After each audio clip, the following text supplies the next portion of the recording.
नमस्कार दोस्तों, स्वागत है आप सभी का कुंभ राशि के महत्वपूर्ण कार्यक्रम में। दोस्तों, माता शीतला अष्टमी के व्रत के दिन आपके जीवन में सचमुच शीतलता आ सकती है। जी हाँ दोस्तों, शीतला अष्टमी को बहुत सी जगहों पर बासुड़ा के नाम से जाना जाता है और इस दिन बासी भोजन खाना और बासी भोजन से ही शीतला माता को भोग लगाना बहुत ही शुभ माना जाता है। आपके जीवन में अगर बीमारियां बहुत बढ़ गई हैं, रोग बढ़ गया है, धन का बार बार नुकसान हो रहा है, आपके दुश्मन बहुत हैं, अगर आपका स्वभाव बहुत ही चिड़चिड़ा है, आप अंदर से कहीं ना कहीं शांत नहीं रह पा रहे हो, आपके जीवन में वह शीतलता नहीं है जो होनी चाहिए, आप हर तरफ से परेशान हो, तो यह शीतला अष्टमी व्रत के दिन, यह जो दिन है आपके लिए सचमुच जीवन में शीतलता लाने के लिए सक्षम है। लेकिन सबसे पहले जान लेते हैं दोस्तों कि शीतला अष्टमी का व्रत 22 मार्च 2025 को रखा जाएगा। अष्टमी तिथि की शुरुआत 22 मार्च 2025 को सुबह 4:25 पर होगी और इस तिथि का समापन 23 मार्च 2025 को सुबह 5:23 पर होगा। शीतला अष्टमी चैत महीने में कृष्ण पक्ष की अष्टमी तिथि को मनाई जाती है और होली से 8 दिन बाद मनाई जाती है। इस दिन व्रत रखने से जीवन में शारीरिक और मानसिक कष्ट से राहत मिलती है और घर में सुख शांति का वास होता है। विशेष रूप से बासी भोजन अर्पित करने की परंपरा होती है और इस दिन व्रत रखने से पारिवारिक संबंधों में मधुरता आती है और आर्थिक समृद्धि का मार्ग प्रशस्त होता है। इसी के साथ दोस्तों, आज हम आपको कुछ ऐसे छोटे छोटे काम और छोटे छोटे प्रयोग बताएंगे जो इस दिन अगर आप कर लेते हैं अपने लिए या फिर अपने किसी चाहने वाले के लिए, तो अपने परिवार के मेंबर के लिए भी अगर आप करते हैं तो सचमुच उसके बर्ताव में, उसके जीवन में आपको एक अलग ही मधुरता और खुशहाली दिखाई देगी। जी हाँ दोस्तों, तो चलिए समझते हैं क्या उपाय हैं जो जीवन बदल कर रख सकते हैं। शीतला अष्टमी के व्रत के पीछे एक पौराणिक कथा है दोस्तों, जिसमें बताया गया है कि एक बार माता शीतला भूख से व्याकुल एक नगर में घूम रही थी। तभी माता ने एक सेठ से कुछ खाने के लिए मांगा तो सेठ ने माता पर गर्म पानी फेंक दिया। माता गर्म पानी की जलन से व्याकुल हो उठी और इधर उधर देखने लगी। तभी पास में एक कुम्हार की कुटिया थी। वहां जाकर शीतला माता ने कुम्हार से कुछ खाने को मांगा तो कुम्हार ने माता की दुर्दशा देखकर उनके ऊपर शीतल जल डाल दिया और कुम्हार ने माता पर जल डालने से माता को आनंद की अनुभूति हुई। तभी माता ने कुम्हार को वरदान दिया कि तेरे घर में और तेरे घड़ों में सदैव शीतलता बनी रहेगी। जो भी मनुष्य या देव तेरे इस घड़े का पानी पिएगा वह उसके जीवन को शीतलता प्रदान करेगा। और उसी दिन से शीतला माता का व्रत मनाया जाने लगा।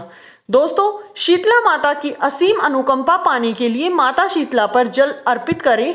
अन्न धन के भंडार भरे रहेंगे और आपके जीवन में शीतलता का वास होगा। दोस्तों, जब आप माता शीतला पर मटके का जल समर्पित करें तो इस जल में से आपको थोड़ा सा जल लोटे में बचा लेना है और उस जल का अपने घर पर छिड़काव कर देना है। घर के हर कोने में, हर कमरे में ऐसा करने मात्र से आपके घर में जितनी भी नकारात्मक ऊर्जा है वह घर से दूर चली जाती है और आपके घर में सकारात्मक ऊर्जा का वास होता है। दोस्तों, हम सभी जानते हैं कि कुछ दिन पहले ही होलिका दहन हुआ है। जी हाँ दोस्तों, उस होलिका दहन में सभी नकारात्मक शक्तियां जलकर राख हो जाती हैं, वातावरण में शुद्धिकरण हो जाता है और वातावरण में सकारात्मक शक्तियों का वास हो जाता है। दोस्तों, ऐसे में अगर आप शीतला अष्टमी के दिन मटके के जल को माता शीतला पर अर्पित करते हैं तो दोस्तों आपके जीवन में सभी सुखों का वास होता है। और अपने घर में अगर आप उस जल का छिड़काव कर देते हैं तो आपके घर की नकारात्मक शक्तियां और नकारात्मक ऊर्जा घर से कोसों दूर चली जाती हैं, जिससे कि जीवन में और घर में सुख शांति का प्रभाव बना रहता है। दोस्तों, यह उपाय सुनने में जितना ही सरल है, इस उपाय का रिजल्ट उतना ही अचूक है। आपने कई बार देखा होगा कि बच्चे बहुत इरिटेट रहते हैं, फ्रस्ट्रेट रहते हैं, सामान को इधर उधर फेंक देते हैं, किसी की नहीं सुनते हैं, तो उनके लिए शीतला माता का यह व्रत और शीतला अष्टमी का दिन वरदान साबित हो सकता है।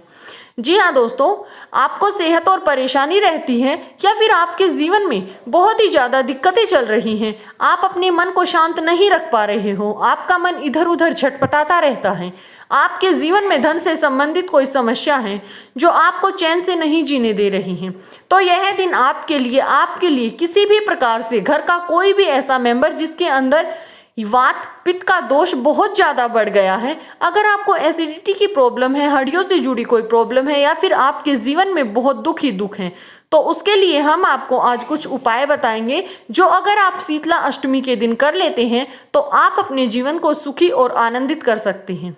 और अगर आपके जीवन में कोई ऐसी इच्छा है, शादी, लव, कैरियर, धन, अगर आप किसी भी तरह की इच्छा रखकर माँ शीतला अष्टमी से प्रार्थना करते हैं तो छोटा सा उपाय कर लेते हैं तो कहते हैं दोस्तों, डूबते व्यक्ति को तिनके का सहारा प्राप्त हो सकता है। पता नहीं किस रूप में नारायण मिल जाता है। इसी तरह से इसी बात को अपने दिमाग में लेकर आप अगर यह काम कर लेते हैं तो आपका एक अधिकार है काम करना। अगर आप काम करेंगे तो कहीं ना कहीं आपको फल भी अवश्य ही प्राप्त होगा। आपको करना है दोस्तों, थोड़ा सा चने की दाल ले लीजिए, एक डली गुड़ की ले लीजिए और बाजार से मिट्टी का एक छोटा सा मटका या फिर मटकी ले आइए। छोटी सी मटकी में पानी भरकर रख दीजिए। अगर आप चाहें तो पानी भरे मटके में थोड़ी सी चीनी या मिश्री डाल सकते हैं या फिर थोड़ा सा दूध भी मिला सकते हैं और सुबह नहा धोकर अपने नहाने वाले पानी में 2 बूंद गंगा जल डालकर हर हर गंगे का नाम का जाप करते हुए स्नान कर लीजिए। इस तरह करने से और ऐसा करने से आपके जीवन में शीतलता आएगी और आपको हर पाप से मुक्ति मिलेगी। आपकी हर इच्छा पूरी होगी। आपके व्यापार में या फिर आर्थिक स्थिति में या फिर आपके जीवन में जो भी नकारात्मक अड़चनें आ रही थी, नकारात्मक ऊर्जा थी, वह सभी समाप्त हो जाएगी। आप खुद को ऊर्जावान महसूस करेंगे और आप महसूस करेंगे कि आप अपने जीवन में एक सकारात्मक बदलाव देख रहे हैं। आपके जीवन में शीतलता का वास होगा, आपका मन शांत होगा, आपका चित्त शांत होगा, आपका ध्यान इधर उधर नहीं भटकेगा। आप अपना काम और पूरा फोकस अपने काम पर लगाएंगे। आपके काम में दिन दोगुनी और रात चौगुनी उन्नति प्राप्त होगी। घर से लड़ाई झगड़ा, ग्रह क्लेश, दुख, रोग, कष्ट सब दूर होगा और जीवन में एक अलग ही शीतलता का आभास होगा। और फिर दोस्तों, आपको एक रोटी लेनी है, उसमें चने की दाल और गुड़ की डली को एक रोटी में रखकर आप गाय को खिला दीजिए और जो भी मटकी में आपने दूध और जल मिलाया है उस जल को आप शीतला माता से प्रार्थना करते हुए गौ माता के खूंटे पर या जहाँ पर गौ माता को बांधा जाता है उस स्थान पर उस जल को अर्पित कर दें। ऐसा करने से शीतला माता के साथ साथ आपको गौ माता का भी आशीर्वाद प्राप्त होगा और आपके जीवन में सुख, समृद्धि, वैभव और ऐशो आराम बढ़ेगा। अब बात करते हैं दोस्तों दूसरे उपाय की, जो लोग बहुत बीमार रहते हैं उनके लिए खास उपाय। पतासे ले लीजिए, सबसे बढ़िया है क्योंकि पतासे बने बनाए मिलते हैं, यह बासी और ताज़ी नहीं होते। इस बात से इस पर कोई फर्क नहीं पड़ता है। इनको लेने के बाद मिट्टी के एक मटके में जल भर लें, उस जल में वह पतासे डालकर रात भर रख दीजिए और सुबह जाइए अपने घर के आसपास कोई भी नीम का पेड़ देख लीजिए, क्योंकि दोस्तों माता शीतला अष्टमी का व्रत जो है वह नीम के पेड़ के नीचे ही माता का वास माना गया है। आपने देखा होगा कि जब भी चेचक या फोक्स होती है किसी भी इंसान को तो नीम के पेड़ के नीचे ही झाड़ा लगाया जाता है, नीम के पेड़ की पत्तियों से नहलाया जाता है या फिर नीम की पत्तियां घर के बाहर लगाई जाती हैं, क्योंकि दोस्तों कहीं ना कहीं उनके पीछे हमारे जीवन में कुछ ना कुछ चीज़ें जुड़ी हुई हैं। अगर हम इन चीज़ों को मानकर चलते हैं तो हमारे जीवन में बहुत कुछ अच्छा शुरू होना हो जाता है, वरना प्रकृति अपने आप ही मनवा लेती है। जो लोग कहते हैं कि हम नहीं मानते, एक न एक दिन उनको मानना ही पड़ता है। अपने आप ही व्यक्ति घूम फिरकर माता के चरणों की शरण मांगने के लिए आ ही जाता है। अगर आप चाहते हैं ऐसा हो तो दोस्तों आपको उस मटकी को रात भर रखे रहने देना है और अगले दिन सुबह उठकर स्नान आदि करके इस मटकी वाले जल को नीम के पेड़ की जड़ में डाल देना है। अगर आपके आसपास कहीं भी नीम का पेड़ नहीं है तो आप इस जल को शिवलिंग पर भी अर्पित कर सकते हैं। इसी के साथ दोस्तों जिसके रोग की मुक्ति के लिए आपने यह उपाय किया है, आप मंदिर में हाथ जोड़कर शीतला माता से उसके रोग मुक्ति की प्रार्थना कर सकते हैं और आपने घर में जो भी माता को भोग लगाने के लिए भोग बनाया है उस भोग को भी आप वही मंदिर में चढ़ा सकते हैं। इसके बाद जो भोग बचे उसे माता रानी को चढ़ाने के बाद जो भोग आपके घर में बचा हुआ है उसे घर में सभी व्यक्ति प्रसाद के रूप में वितरित कर सकते हैं और खा सकते हैं।